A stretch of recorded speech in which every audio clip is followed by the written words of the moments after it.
unfortunately, people die every day by suicide. It's something that happens daily and people don't talk about. What is going on with humanity?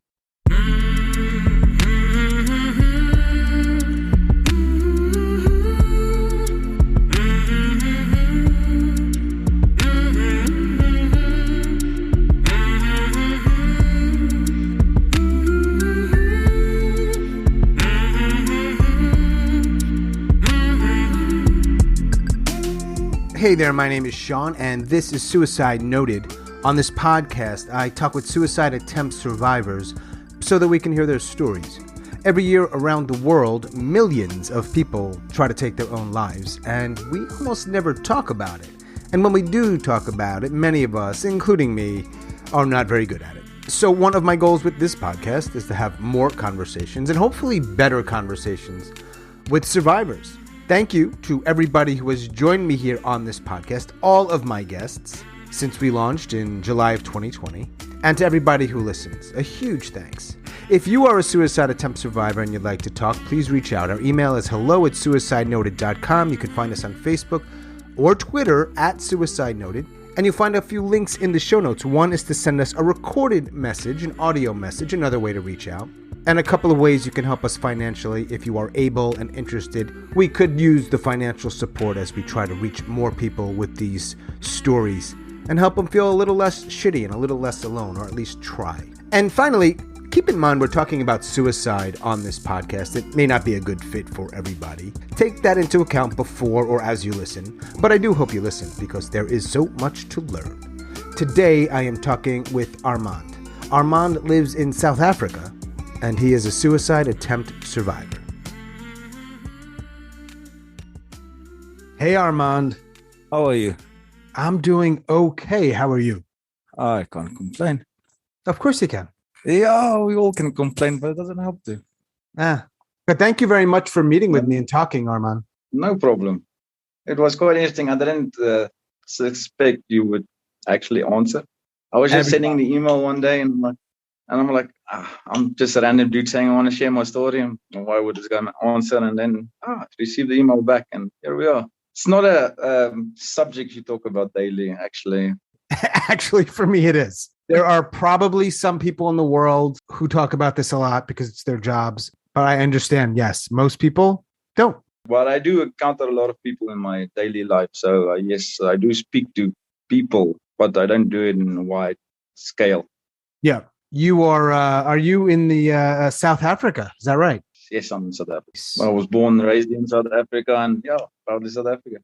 You're South African. Yes, that makes sense that you would be there. Back in 2021, I was driving to Cape Town to go fetch my family, 9 hours drive. I remember I was listening to a podcast of suicide way back, but I can't remember what it was. I was searching, and then I found Suicide Noted.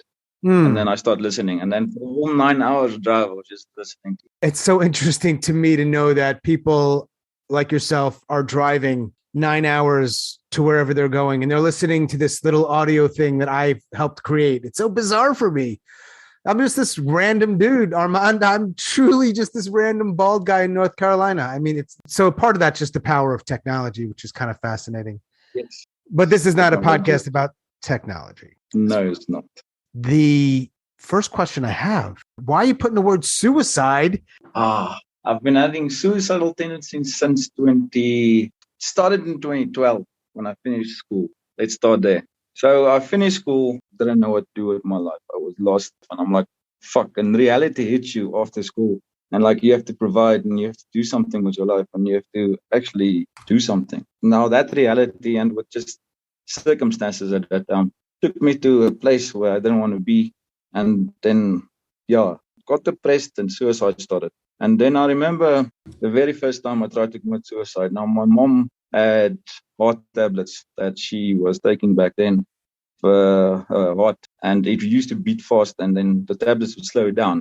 And I remember taking 50 of those tablets one night, smile on my face, and I went to bed. And I woke up, and the next morning, and I'm like, fuck, I didn't die. What now? So that was the very, very first time I tried to commit suicide. So you were how old? I was direct out of school, 18. Took the pills, didn't work. Did you get sick or go to a hospital? No, unfortunately not. I can't describe how disappointing it was waking up. Life was just on top of me. And so reality set in and hit that life has to go on. So either you have to kill yourself or you have to continue, one of the two. And I decided to kill myself. Week after that, some apparent reason my head thought it was a good idea to try to drink yourself to death. Grabbed the bottles, started drowning one by one. Probably 2 bottles of whiskey, 1 bottle of brandy. And then my parents got home and they like, what the fuck are you doing? By that time, I had my heart broken by a woman. Life was just shit. And I'm like, fuck it, I'm trying to kill myself. And then they rushed me to hospital. Yes, there I was in hospital the second time. So I was in hospital for 2 days. The social worker that took care of me, my mom knew. So we organized the deal so I can get out of social care early. So I got out of social care, all fun and games. We continue with my life. And about 2 weeks later, shit went south. I'm like, fuck it, now it's it. And then I slit my wrist. Put the knife down, press down as hard as I can, and just pull. So opens up. I'm like, it's not bleeding enough. And I'm like, fuck, I have to do it again because I already started. I remember that quite clearly. And then I realized, like, fuck, what am I doing? Shit. I found my mom and she came fetched me. And then we went to the hospital. They stitched me up. I was sitting there in the hospital. Unfortunately, we have got government hospitals and they're not quite well maintained and upkept. It's low quality healthcare you get. The one nurse walks past and she's like, this one, I remember him. It's not the first time. And then I just realized, like, shit, what am I doing with my life? And I have to snap out of it. And I remember also seeing my sister walking in the hospital and she's crying, like, what the fuck are you doing? That moment there, I had to snap out of it. After that, that was the last time. That was 2012. In 2012, you're recently out of high school. Just to be clear, in like less than a month, you tried 3 times. Yes. Pills, alcohol, the wrist. Yes.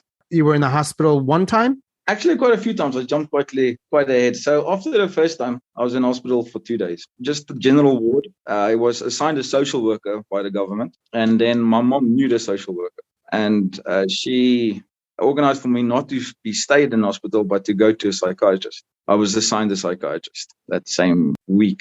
I was seeing that psychiatrist on a weekly basis. So I was probably seeing her once or twice before the second time with alcohol. The pills happened before the alcohol. So the pills happened the very, very, very first time. I drank the pills and I went to bed. Woke up, nothing happened, and I continued my normal life. The second time was with the alcohol. That's when my parents found. And I knew I was depressed by then. But we don't have the real healthcare here to handle that depression. We do have, but it's not as available, like we would say in the States. It's not as available. It's something, if you don't have money, you can't afford it. Forget about it. So if you're in South Africa and you're suffering with some sort of mental health challenge, you're fucked. Yes, if you don't have money. Okay, I won't say money, but yes, unfortunately, 70% of our taxes gets paid by the top 7% of our residents. There we go. Inequality. Most people are poor. Yes. The government hospitals are not a good place to go. Especially for mental health. Yes. And also the culture in our country is also not so. What do you got? Like a macho? You guys macho? Too tough to cry? Yes. When you go to our country, you raised like men are not allowed to cry. You're not allowed to talk about your feelings. Rock hard, solid men. Until about 2010, before mental health was actually seen as actually disease by the World Health Organization. Not 2010. Sorry, that was before. But that's when our country actually adopted. Back in the day, 3 attempts, went to a hospital, tried to get some care. Sounds like it didn't really work. I would like to say it's like when you go to a government facility, they try to get you in and out as quick as possible because the next guy needs to go through. So please don't try to kill yourself. It's costing us money. This is your 9-step to recovery. Now, thank you. Fuck off. Unfortunately, people die every day by suicide. It's something that happens daily and people don't talk about. What the fuck is going on with humanity? Well, there's at least 1 or 2 other people in South Africa that talk about it because they've joined me here on the podcast. People talk about it, but not enough. Of course, not enough. Not even close to enough. I mean, when your hospital staff is saying, don't let the door hit you in your ass. I mean, come on. Of course not. I was raised poor. I'm not in the top 7%. Back then, I had to go to government facility. I didn't have a choice. Gotcha. Then I got out of my depression. So I can't remember much of my depression back then. I just feel I wanted to kill myself and that was it. That's the only thing I can remember. So I progressed with life and life continues. And now we get to 2018. This is actually when my depression starts. And since then till now, suicide thoughts daily. So there was one guy that spoke on your podcast too, and he said like he was happy his depression hit late in his life and not when he was 16, 17, when he had experience of work. And I'm like, yeah, that's quite true. My depression only started when I was 28, 25, 26. So I was not quite old, but I had better mental capability of handling it. I'm still suffering with depression till today. But then today I do have medical health care and I am able to see professionals, but I still just don't want to live there. So there's this thing I call, I don't think this is an original thing, I'm calling it the space between. You don't necessarily want to actively die, but you don't want to live. You're in between. Is that you? Yes, that's where I'm stuck at. And unfortunately, fortunately for me, I would say unfortunately, I've got a lot of people close to me and I'm very loved and I've got good friends and family. And yes, I would kill them if I commit suicide. But yeah. If you committed suicide, you said it would kill them. Yeah, no, it won't physically kill them, but it breaks them inside. You mentally harm a person you can do bad things with mentally harming people. This is true. Yeah. All right. So for the last 4 or so years, you've been struggling a lot. Yes. But you haven't tried in that time. You have not attempted to take your life. No. In the time between 2012 to today, you'd said that you didn't get a lot of care and then you got some care. What did that care look like? Is that therapy or medication or something else? So now we get 2018 when I was working at medical aid. I started sleep deprivation. And then your mind degrades when you don't sleep quite quickly. Mm-hmm. I realized fuck what am I doing? I'm about to get married. I'm trying to fucking plan my suicide. I'm planning it to the detail. I need to get help. So I went to my doctor that handled me the first time. Way back in 2012, it was a house doctor. My mom phoned after the first time I tried to commit suicide with alcohol. And then I went back to him and he said, okay, he doesn't really believe in this stuff, but he's going to commit me to they will call it the wellness ward. Ward you go to when you have nervous breakdown or suicide or all depression. So I went there for about 2 weeks. I was committed to the hospital. And it was all fun and games. I won't say fun and games. They treated me well. And they make you feel safe and all that. And they try to teach you how to deal with life decisions. Mm-hmm. And then they just let you go after the 2 weeks and then you're back in reality. And you're just like, fuck, what do I do now? So it's quite interesting when you get to this point where you don't know where to go. You do see a psychiatrist and a psychologist. So the therapy and the talking is monthly and then the meds is twice a year. Yes. All right. Then she adapts what I need and all that. But I don't really take my meds, unfortunately. So she gave you some medication to take, but you're not taking it. What do you know what the medication was treating or supposed to be treating?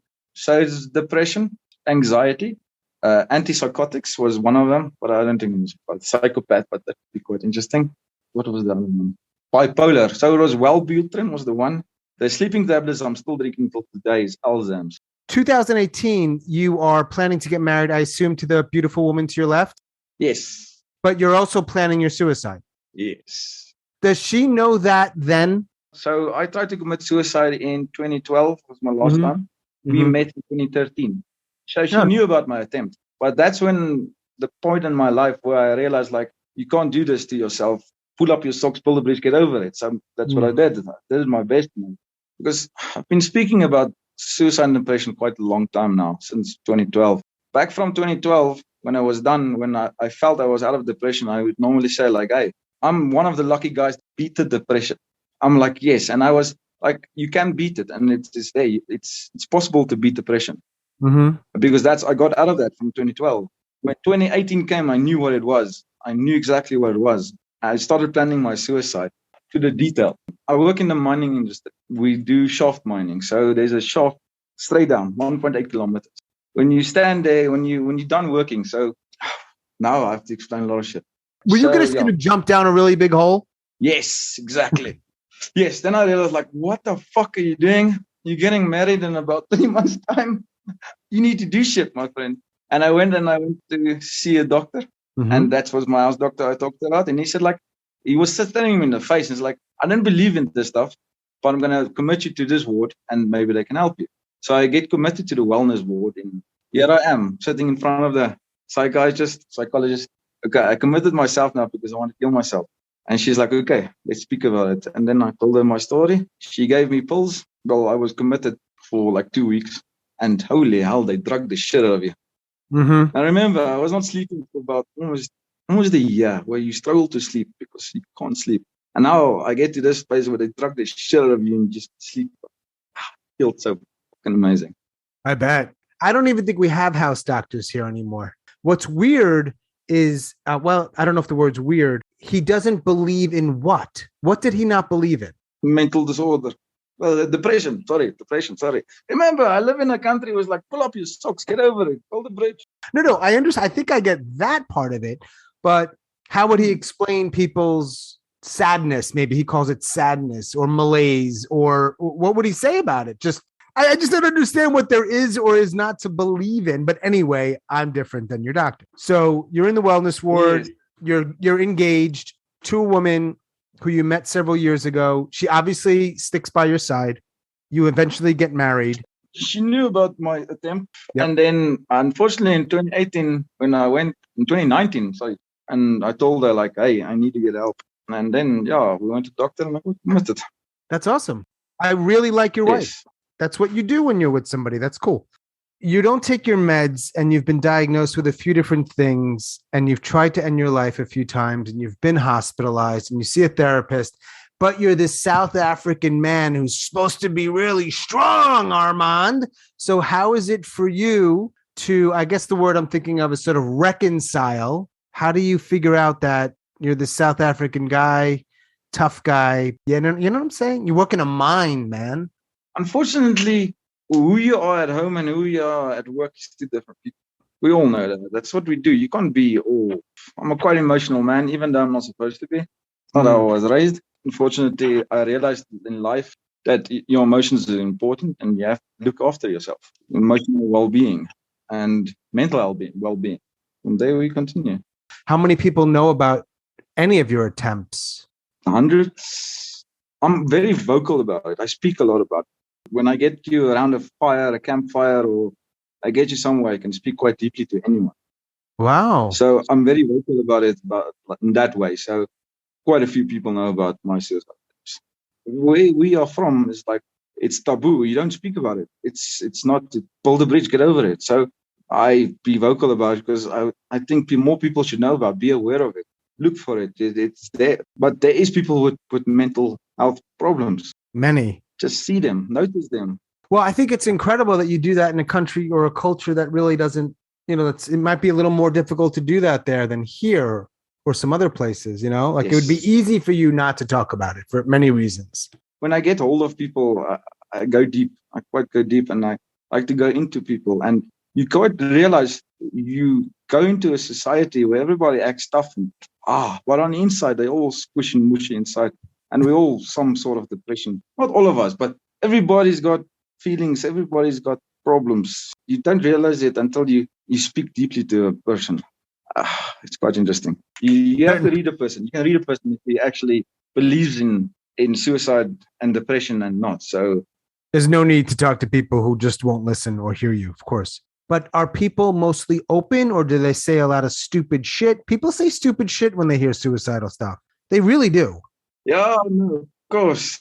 Like, why are you just seeking attention? Like, get over it. What's wrong with you? Why would you want to kill yourself? Like, they don't understand. Like, some people, they hurt inside. There's feelings. We've all got problems we have to deal with. And depression is not an easy thing. It sits on you and it weighs you down and it affects you physically. And when you got a physically demanding work and you physically tired, it's not easy. No, not at all. But you were able to keep your job through all this? Yes. You don't, like I said, you have to be a man outside. I'm a man outside. Be a man. You have to. You stand up. It's eat or be eaten. There you go. And that's it.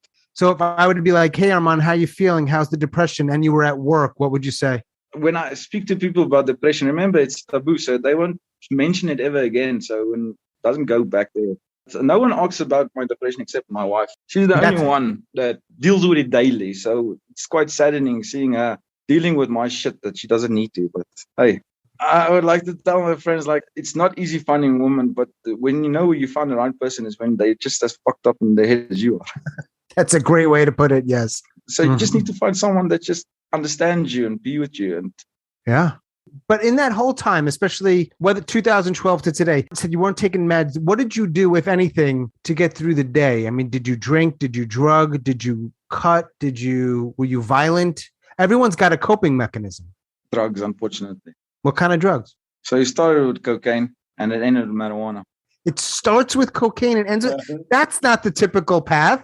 I lived a life where I was raised like taste everything and keep the good. So I tasted the waters. When you realize like you don't go there and then you go to the stuff you enjoy and it's not too bad for you. Listen, I used to love cocaine. I'm very open about it. I'm vocal about it. I'm glad I didn't keep doing it.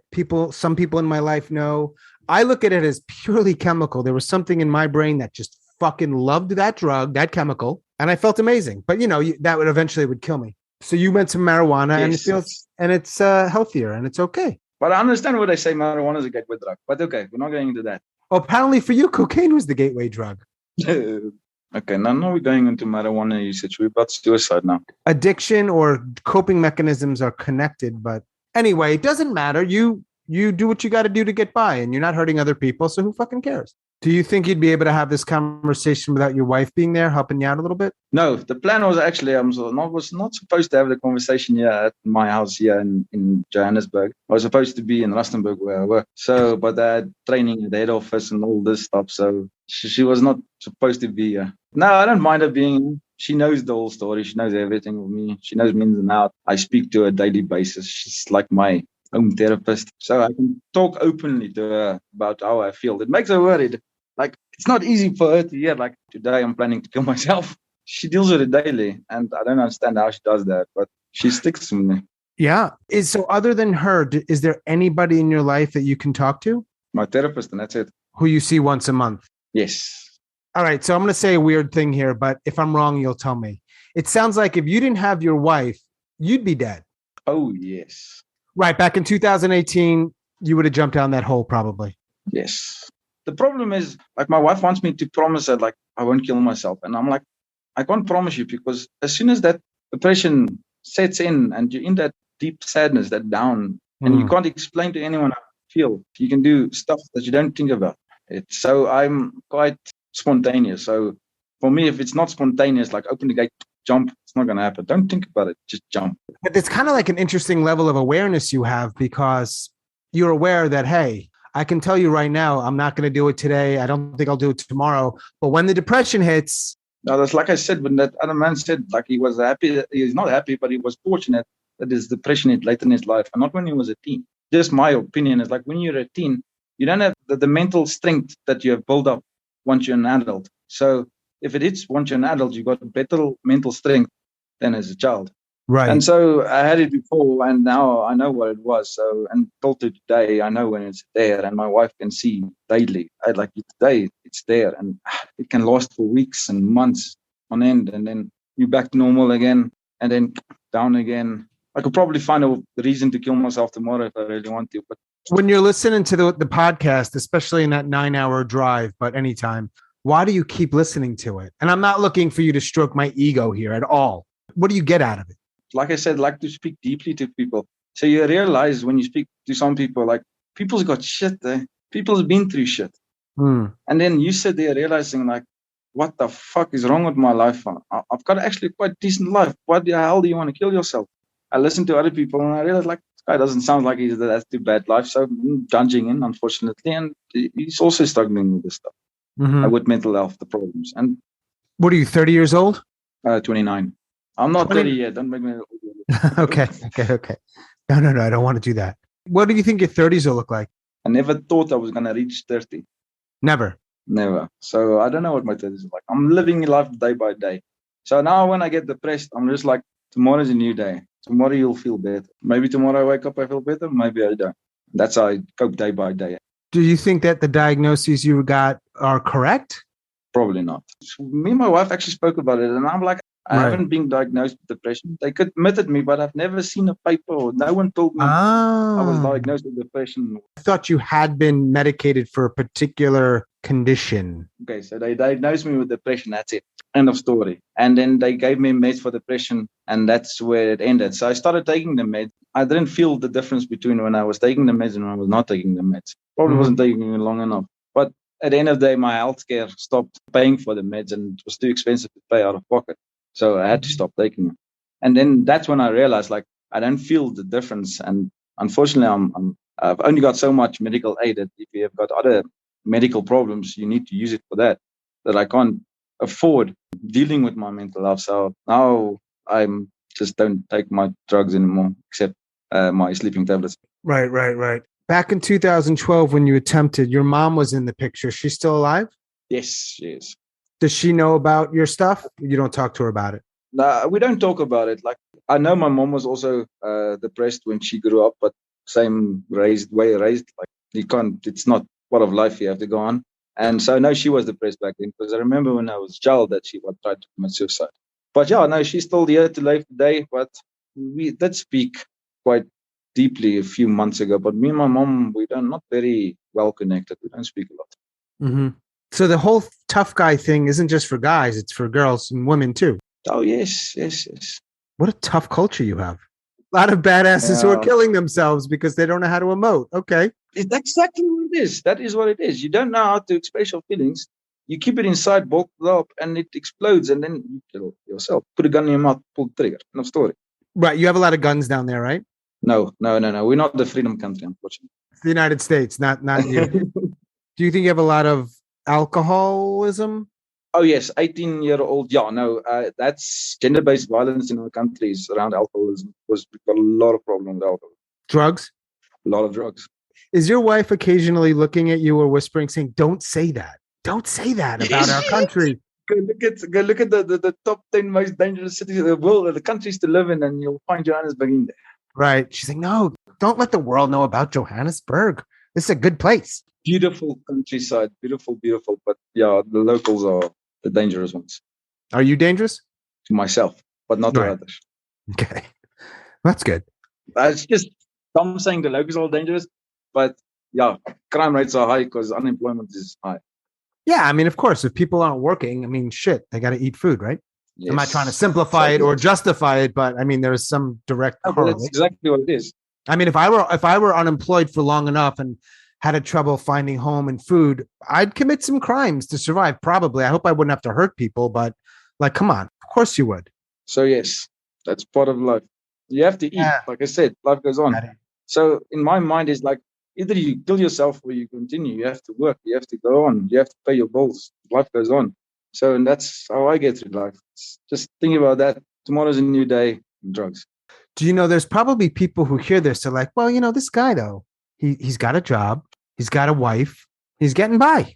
I know, and that's what makes me sad about it, and makes you more depressed when you start thinking about it. And then you get into depression, and then you sit there and you start thinking, and it continues, and it just goes deeper and darker. And then at the end of the day, you just don't go out of the other side. Don't get out of the light. Because I wonder if a lot of people hear stuff like this or examine their own lives, and they're sort of like this idea of like, I have no reason to want to kill myself, right? Like on paper, I've got a wife, I've got a job, my health is okay, But they do want to kill themselves because I don't typically think, I could be wrong here. I don't know. The external stuff matters, but that's not the only thing. So with my job, you go underground and you spend a shift underground, which is 8 hours. If you, let's say you do something and you forgot something on surface, then you can't get out. And let's say you finish your job within 10 minutes because they're quite wasteful of time, these people. You go sit and wait because there's nothing else for you to do. You're not allowed to take a cell phone. There's no cell phone signal, no internet. And you just sit and wait. And then that gives you about sometimes 6 hours of just pure loneliness. And you just sit there. And the underground language is Fanagalo. And I don't speak that language. So you sit there, you listen to these people trying to speak. I do understand some of it. And you're just there all by yourself with your head and your mind. And that's what you do every day? Yes. We've got 11 official languages in South Africa. The miners come from different provinces. So they speak different languages. The Afrikaners, they started the mining industry. So they needed a way to communicate with everyone. So they started a new language, Fanagalo. And so they speak that language. You find people speaking 7, 8, 9 different languages. Our GDP comes from the mining industry. You get people migrating from different provinces to this province where the mining industry is. That's where I'm in Rustenburg. They work there and they send money back home. to the province or whatever. They're all different cultures, different languages, and then they made Fanagalo. So that's what they speak on the ground. You see your wife on the weekends. Yes, only on weekends. And so when you're out there mining and then all the day you do a little work and you're saying you're spending a lot of time alone and you don't speak the language. And then when you go back to wherever you're staying there, are you also alone? Yes. I've got good friends. So we play online games, and at night we would sit on Discord and chat to one another and play games, and then we'll talk about the day and about life, and we have discussions about suicide. And so we had a discussion the other day, like if you're allowed to pick and do whatever you want to, you can buy what you want, you can sell what you want, you can do anything you want. It's your choice. Mm-hmm. Why are you not allowed to kill yourself? What did they say? They're more angry people. We are quite savages, dark humor. So I can't go into detail. I'm a believer in pro-choice. Like I believe if you've got the choice, if it's your choice and you want to kill yourself, why are you not allowed to do it? That's what I see. Why are you not allowed to do it? You're allowed to do it. Well, if you look at the religion, you're not allowed to kill yourself if you're part of the religion. Right. Exactly. So, okay, I'm not part of religion, but just general society, it's taboo. It's not allowed to kill yourself. In some cultures, they do punish families. I remember in Japan, and I don't know if this is still the case. For example, a common way to kill yourself in Japan for some time was to throw yourself in front of a subway train or train. And they would actually, and I don't know how this is in other cultures, they would send a bill to the family. That's quite interesting. Yeah. So there is a sort of punishment. I don't know what it's like in South Africa. No, at least there's no punishment. But like I said, in the cultural, it's frowned upon. Right. So you don't talk about it. It's like when back in the 80s, we were not allowed to talk about sex back then. Okay, I wasn't allowed back then, but I remember my parents telling me they were not allowed to talk about sex. So it's the same thing now. We're not allowed to talk about suicide. It's not allowed. It's not something to talk about. Right. Again, I don't know. Some things become not taboo, but suicide might not be one of those. It might always be somewhat taboo. It's such an extreme thing. They're staring us in the face every day. People kill themselves daily. Oh my God. We need to address the problem. Many people kill themselves. Many people try. Many. I'm not going to do the math, but just in the last hour of us talking, for sure, there are people who kill themselves. Exactly. And we should talk about more awareness, suicide awareness. And that's one of the reasons why I decided to speak to you. Is like we need to create awareness, especially in the whole world, not just in one country. It's like it's supposed to be everywhere. Not everybody, but people suffer from it everywhere, every country. Yeah, it's part of the human condition. It has to be. And I don't know much about historically. I'm really curious to know what it was like 1,000 years ago or 10,000 years ago. You know, there's not a lot of data on that, but I'm curious about it. I'm pretty sure. I don't know. You wonder way back. Pre-civilization, hunter-gatherer. You think they were killing themselves once in a while? Or is it a little more of a reflection of more modern life? I don't think it was a reflection of modern life. Remember, they were hunter-gatherers. You never know. People have feelings. I believe back then, maybe they didn't have the biggest understanding about mental health or anything, but I believe people would suffer from mental health. I'm sure they were self-harming in some ways. Yes. Other people, they cut themselves for self-harm. My self-harm I hate myself. That's how I just destroy myself. You said instead of cutting yourself, you hate yourself? Yes. Even as we're talking in the last hour? Yes. Every day. It's not a day that goes past I don't think about suicide. When you say think about it every day, is it the general idea of it, or is it getting a little closer to what would it be like if I actually went out into the woods and took a rope, a little more detailed? Detailed. So I would find myself in different situations and I'll plan a suicide in that particular moment to be able to execute in less than a few minutes. So I do a lot of research and I find a lot of stuff interesting. But on your previous podcast, you guys go like, you're scared of sharing information to give people ideas on how to do it. I'm like, we're living in an information age. Just so you know, I 100% agree. Anybody could find just about anything. The only time I ever edit something out around like method, like if you say I tried to kill myself by taking 50 pills, that's fine. But if you're saying like I have the exact cocktail, so yes, occasionally, and really it's very occasional, I'll cut that. But I'll tell you, almost everything makes the final cut. I don't hold back. So I mean, you're right, because you could go on Google or another search engine or elsewhere and find anything. I know you do a lot of research. You probably did a lot of research, and I know you speak a lot about suicide prevention, all that. To be super clear, I don't talk about suicide prevention. This might sound a little weird or even corny, but I think of it more as like suffering prevention, because by talking about it, maybe we relieve suffering. I'm not trying to label you, sorry. Okay. If you want to label me, just call me bald and then you're good. But I have no problem with people being out there doing the suicide prevention work. It's just, I know I'm kind of staying in my lane. You know what I mean? Yes, I understand. Yeah. Have you thought about any myths that you wanted to talk about? It's the coward's way out. It's not a coward's way out. Suicide is not a coward's way out. You really have balls to kill yourself. You really need balls to kill yourself. It's not easy. And to suffer from depression is hard, and it lays on you. And so it's not a coward's way out. And that's what I say. I agree. Yeah. I wonder why people think that it is that way. They think that, or at least some people say that. And it's surprising to me. Society is a weird place, my friend. Well, that we can all agree on, probably, yes. Is your wife still there? I want to say thank you to her. Is she there? All right. Goodbye. Thank you for supporting Armand. I don't know. All right, my friend, be well. And thanks again for talking.